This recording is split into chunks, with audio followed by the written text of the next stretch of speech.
A shrill signal for the day to begin. Dane Nelson, barely 5 feet 5 inches tall, was already up, his lean, wiry frame moving with the practiced ease of a seasoned athlete. He slipped into his worn jeans, the faded denim testament to countless hours spent on horseback, and pulled on a faded, oversized sweatshirt. The kitchen was a symphony of clanging pots and aromatic scent of coffee, a familiar morning ritual. Dane mother, her face etched with the sun-kissed lines of a life spent under the open sky, placed a cup of coffee in front of him. "Don't forget your lucky socks," she reminded him, a familiar twinkle in her eyes. He grinned, already reaching for the drawer where the worn, faded socks lived. They weren't really lucky, he knew, but they were a talisman, a reminder of his grandfather, a legendary jockey, whose stories filled his childhood. The stables were alive with the rhythmic clip-clop of hooves on the wooden floor, the hushed voices of grooms and the excited whinnies of thoroughbreds. Dane found his horse, a chestnut mare. She's a man-eater, her coat gleaming in the morning light. He spent hours with her,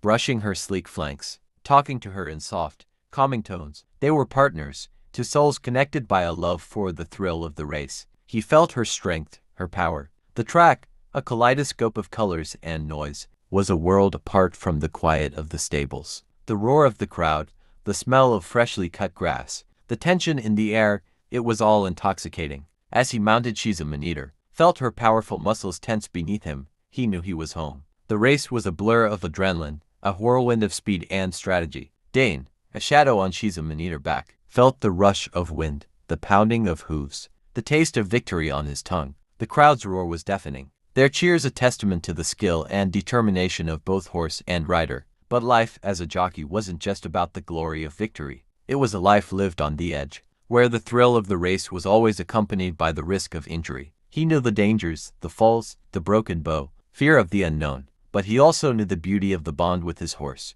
the camaraderie of the stables, the thrill of the chase. He lived for the moments when he was one with she's a man-eater, a blur of motion, a testament to the human-animal bond, a story written in the language of speed and grace. And so, Dane lived his life, one race at a time, his heart filled with the love for the track, the horses, and the legacy of his grandfather, whispering to him in the quiet of the stables, "Ride like the wind, my boy."